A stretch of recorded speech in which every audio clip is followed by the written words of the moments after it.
하나님 말씀 마태복음 21장 6절부터 11절까지 다 같이 읽겠습니다. 제자들이 가서 예수의 명하신 대로 하여 나귀와 나귀 새끼를 끌고 와서 자기들의 겉옷을 그 위에 얹음에 예수께서 그 위에 타시니 무리의 대부분은 그 겉옷을 길에 펴며 다른 이는 나뭇가지를 베어 길에 펴고 앞에서 가고 뒤에서 따르는 무리가 소리질러 가로되 호산나 다윗의 자손이여 찬송하리로다. 주의 이름으로 오시는 이여 가장 높은 곳에서 호산나 하더라. 예수께서 예루살렘에 들어가시니 온 성이 소동하여 가로되 이는 누구뇨 하거늘 무리가 가로되 갈릴리 나사렛에서 나온 선지자 예수라 하니라. 아멘. 본문은 1절부터 5절까지 말씀에 이어서 예수님께서 나귀 새끼를 타시고 예루살렘에 입성하시는 장면입니다. 6절을 보면 제자들이 가서 예수의 명하신 대로 하여라고 기록합니다. 2절, 3절을 보면 예수님께서 제자들과 함께 감람원 벳바게에 이르렀을 때 두 제자를 보내시면서 나귀와 나귀 새끼가 함께 있는 것을 보리니 풀어 내게로 끌고 오라고 명령하십니다. 그러면서 만일 누가 무슨 말을 하거든 주가 쓰시겠다 하라. 그리하면 즉시 보낼 것이다 라고 말씀하셨는데 두 명의 제자가 예수님께서 명령하신 그대로 하자 그 주인이 순순히 나귀와 나귀 새끼를 보내주었습니다. 자, 그리고 예수님께서 나귀 새끼 위에 타시고 예루살렘에 입성하실 때 8절에 기록한 것처럼 많은 무리가 있었는데 이들이 자신들의 그 겉옷을 길에 펴고 또 어떤 이들은 나뭇가지를 베어 길에 폈습니다. 자, 여기서 그 겉옷을 길에 펴고 또 나뭇가지를 베어 길에 폈다는 것은 예수님께서 예루살렘에 입성하시는 이 장면이 왕의 행차 또 왕의 행렬이었음을 보여주는 것입니다. 비록 여느 왕들과 같이 화려함이나 또는 웅장함은 없었을지언정 예수님께서는 철저히 겸손의 왕으로서 나귀 새끼를 타고 예루살렘 성에 들어가실 때 많은 이들이 자신의 겉옷을 벗어서 길에 펴고 또 나뭇가지를 베고 길에 폈습니다. 그러면서 9절에 기록한 것처럼 앞뒤에서 따르는 무리가 호산나 다윗의 자손이여 찬송하리로다. 주의 이름으로 오시는 이여 가장 높은 곳에서 호산나라고 찬송을 하였습니다. 이것은 예수 그리스도를 바로 왕으로 또 메시아로 그들이 인정하고 있는 것입니다. 여기서 호산나 다윗의 자손이여 라고 그들이 찬송하였는데 바로 호산나라고 하는 말은 주여 우리를 구원하소서 라고 하는 뜻입니다. 그리고 다윗의 자손이여 라고 하는 말은 마태복음 1장 1절 아브라함과 다윗의 자손 예수 그리스도의 세계라고 하는 그 말씀처럼 예수님께서 다윗의 자손으로 오신 메시아이심을 고백하고 있는 것입니다. 이처럼 예수님께서 나귀 새끼를 타고 예루살렘 성에 입성하실 때 앞뒤에서 따르는 무리들이 호산나 다윗의 자손이여 찬송하리로다. 주의 이름으로 오시는 이여 가장 높은 곳에서 호산나라고 소리질러 찬송하는 것은 바로 예수님을 메시아로 인정하고 또 예수님께서 이 땅에 왕으로 오셨음을 그들이 인정하고 고백하고 있는 것입니다. 자, 시편 118편을 다 같이 보시겠습니다. 자, 시편 118편 25절부터 29절까지입니다. 여호와여 구하옵나니 이제 구원하소서. 여호와여 우리가 구하옵나니 이제 형통케 하소서.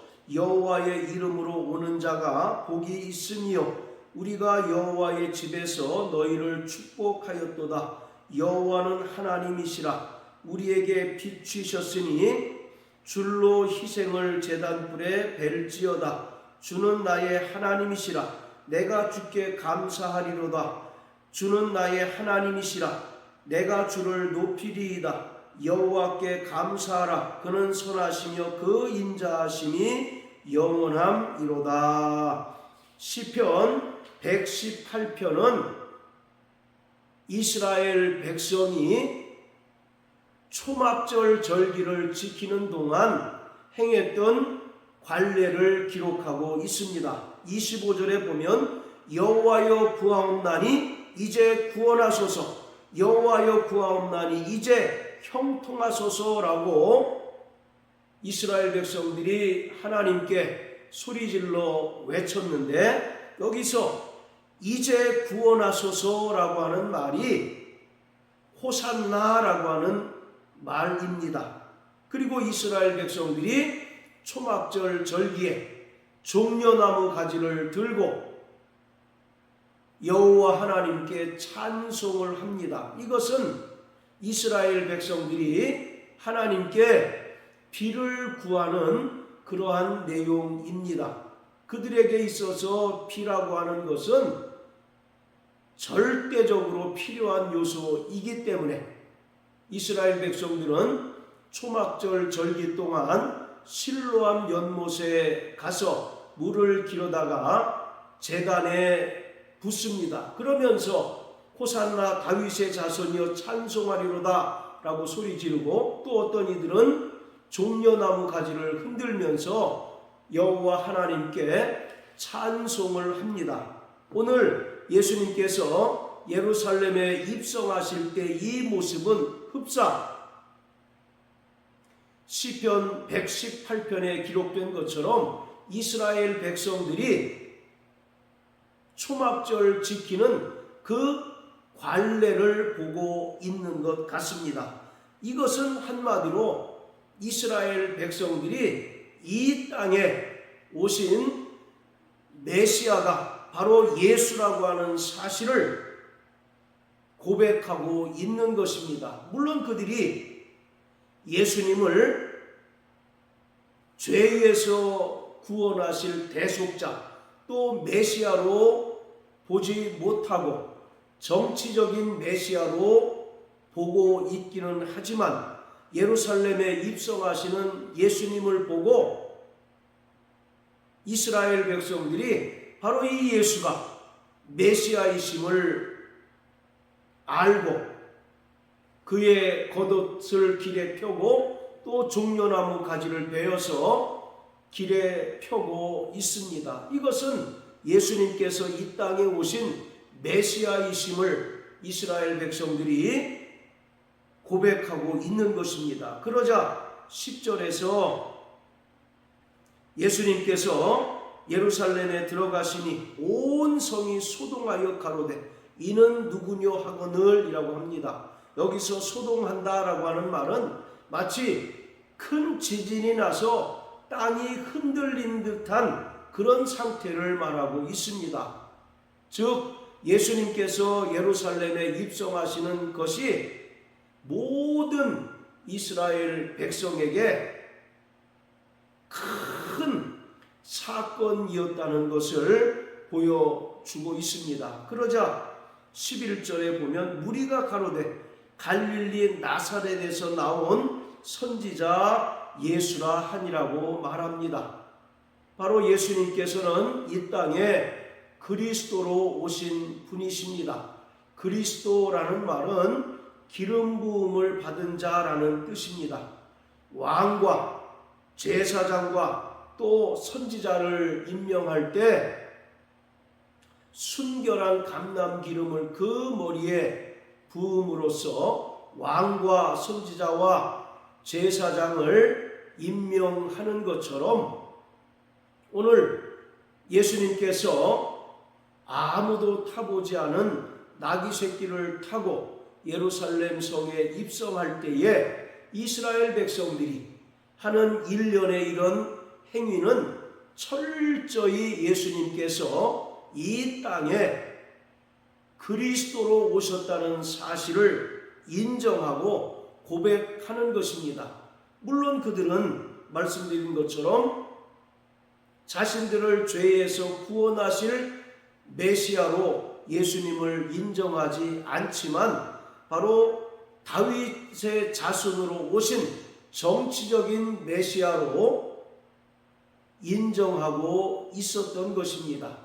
그래서 정치적인 메시아로 예수님께서 드디어 예루살렘 성에 입성하셔서 당시에 이스라엘을 지배하던 로마를 몰아내고 이스라엘을 구원하고 또 전 세계에 흩어졌던 디아스포라 유대인들을 하나로 불러 모을 것을 강력하게 기대하였습니다. 그런데 이러한 기대는 결코 오래가지 못하였습니다.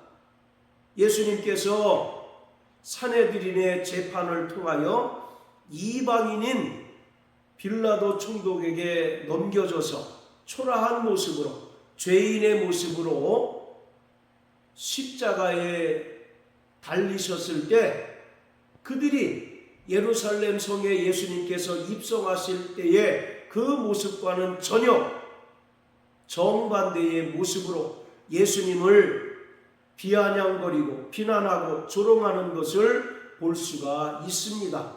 이것은 그들이 예수님을 메시아로 인정하고 또 메시아로 보기는 보았지만 예수님을 정치적인 메시아, 다윗 왕과 같은 강력한 왕권을 가지고 오신 메시아로서 로마를 몰아내고 그들을 식민지에서 구원해 줄 메시아로 인정했다는 사실을 알 수가 있는 것입니다. 왜냐하면 그들은 성령을 받지 못했기 때문에 십자가에 달려 죽으신 예수를 하나님께 징계받고 또 하나님께 저주를 받아서 십자가에 매달려 죽게 된 것으로 알고 있었던 것입니다. 그래서 고린도전서 12장 3절에 보면 하나님의 영으로 말하는 자는 예수를 저주할 자라 하지 않고 성령으로 아니하고서는 예수를 주시라 할 수 없다라고 말씀하고 있습니다. 지금 예루살렘에 큰 소동이 일어났습니다. 그러면서 예루살렘에 입성하시는 예수님을 유대인들이 메시아로 환영하고 또 왕으로 선지자로 영접하지만 그들의 시각은 그들의 관점은 철저히 혈통적인 즉 육적인 관점에서 예수님을 보고 있는 것입니다. 즉 정치적인 메시아로 예수님을 바라보고 있는 것입니다. 그들에게 아직 성령이 임하지 않았기 때문에 예수님을 구원자로 또 죄에서 대속할 그리스도로 보지 못하고 있는 것입니다. 그럼으로써 십자가에 달리신 예수를 바라봤을 때 그들은 예수를 비난하고 조롱하고 멸시할 수밖에 없었던 것입니다. 오늘 우리는 성령으로 예수님께서 그리스도이시며 또 살아계신 하나님의 아들이심을 믿음으로 고백하는 고백하는 자들입니다. 그러나 이 당시 예루살렘 성에 입성하시는 예수님을 바라본 유대인들에게는 성령이 임하지 않았기에 그들은 예수님을 정치적인 메시아 그 이상으로 볼 수 없었던 것입니다. 고린도후서 3장을 보면 율법을 읽고 있는 자들은 그 마음이 수건으로 덮여 있다라고 말씀하고 있습니다. 이들이 정확하게 그러한 상태임을 우리는 알 수가 있습니다.